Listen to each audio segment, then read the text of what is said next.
Hey, Cross Park, welcome to your weekly leadership update. For this week, we're getting towards the end of June.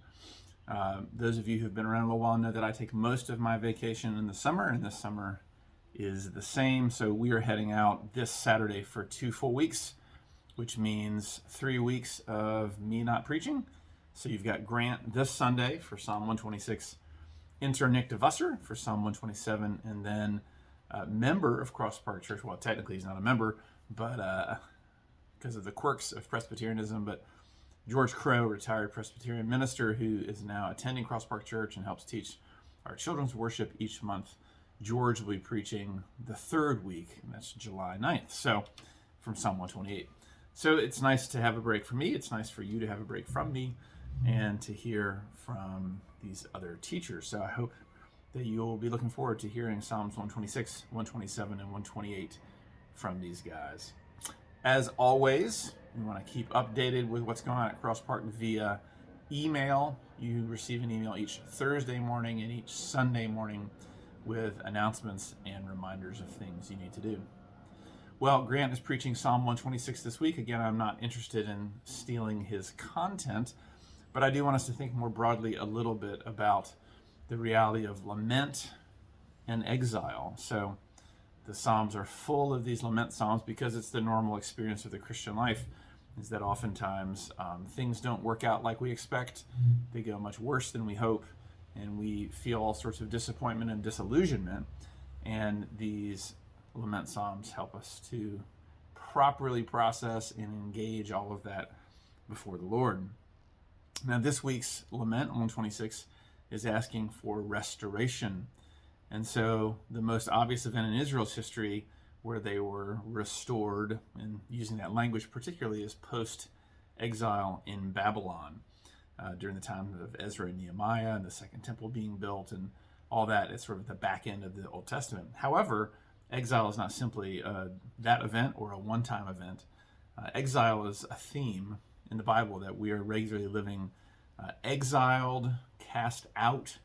We're often living in a way that's wandering. We don't have a home. We're sojourners. We're travelers. All these themes line up together. So I just wanted to take a few minutes in our video today to think about the exile theme a bit, hit some of the highlights in the Bible of how exile and traveling, being a traveler rather than living at home, are big themes in the Bible. We'll start, of course, at the beginning. Adam and Eve. They sin, and their original sin casts them out of their home in Eden. They're exiles from the garden. Move a few chapters later, and you get Noah. Noah is a sojourner.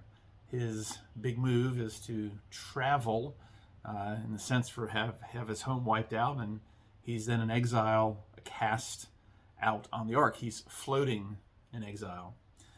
Move to the patriarchs. Abraham is described as a wandering Aramaean looking for a city whose maker and builder is God. He and his offspring, Isaac and Jacob particularly, are tent dwellers. They don't have a full home. Even though they're in the promised land, they don't fully possess it. Then you get to Joseph. Joseph is sold into slavery, and even though he rises way up in the ranks in Egypt, he's, in a sense, a man without a home, a man without a culture. He belongs to two cultures. So in one sense, he belongs to neither. He's a real stranger always. He felt like a stranger with his family, and he feels like a stranger in Egypt.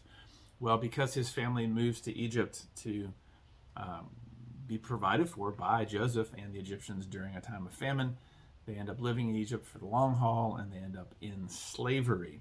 So they are enslaved, which is very much an exile feeling. Even though you live there, you don't belong there. They're in slavery until Moses comes along. Now, Moses is a fascinating character because he murdered an Egyptian. He ends up living out in the wilderness and tending his father-in-law's sheep until he's 80 years old.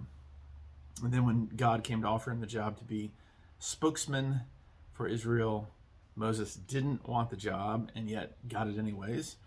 And then he got to lead the Israelites on their own sojourn, their 40 years of grumbling in the wilderness. And then they finally enter the promised land, and they find it terrifying and overwhelming.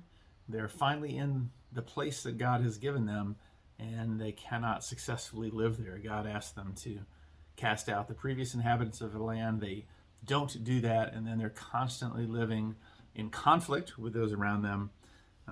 It's a kind of quasi-exile in their own place, that they are always feeling like they can't be fully at home.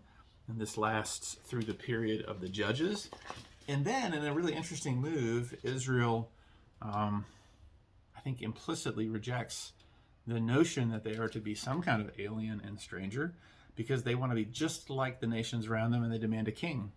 And so God gives them just what they want, a king like the nations, and it doesn't go super well in many cases. And for about 500 years, they live under the kingship of David and his family, until finally that period ends with what we think of historically as the exile to Babylon. Well, after time in Babylon, they return in the periods of Ezra and Nehemiah. They rebuild the temple, and yet there's this great section of sense of disappointment and disaffection. They're super frustrated. They talk constantly about the good old days, which of course weren't as good as they wanted to remember them as, but they sure seem better than what they were experiencing that day. So they head into what we call the post-exile and the intertestamental period, and Israel is a small state. They're insignificant. It seems as a country they're always at someone else's whim. They're small pawns in the game of the big empires. They're disenfranchised, they're discouraged, they're deeply frustrated, and their story seems to be one of always almost gaining things and then utterly losing them. And so then we get to the New Testament, and Jesus appears. And we might assume this will utterly end all experiences of exile or living not at home. Instead, the New Testament doubles down even more on the concept and reminds us in several places to embrace this identity of being an alien and a stranger, a true exile. And it brings us to the perspective that we have been speaking from in our sermon series, that we're always on pilgrimage. We're always in the valley. We're always far from home and needing to return to God.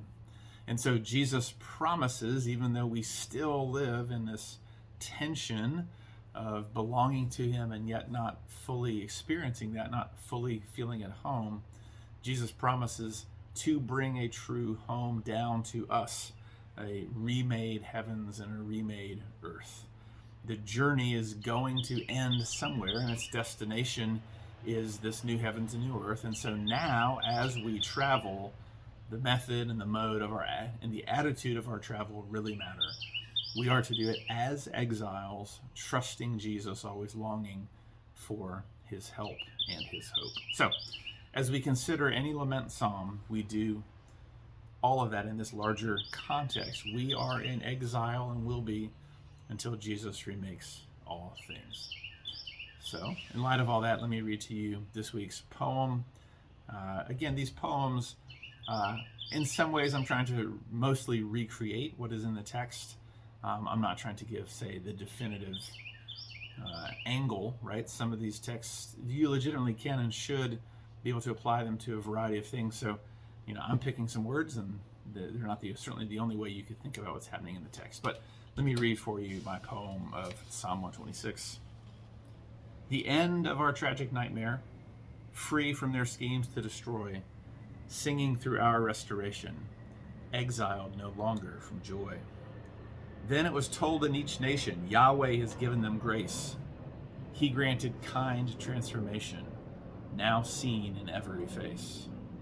God, give us true restoration, like streams in the wilderness, turning the seeds of depression into a harvest of bliss. We head out in faith while weeping, with means of cultivation. We sing then during the reaping, for God's accumulation. I think this is a beautiful and provocative psalm, and so it was interesting to try to capture some of what's compelling there. I'm not sure how well I did, but I know that you will benefit from Grant's preaching of the text this week, but I hope that my poem will help you at least reflect on and think a little bit about what's going on in this text as we head towards Sunday, meeting together to consider life on the journey home and to consider another song from our playlist. Well, I hope this update was helpful to you, Cross Park I won't see you for a few weeks. I look forward to being back with you soon. Take care, Crosspark.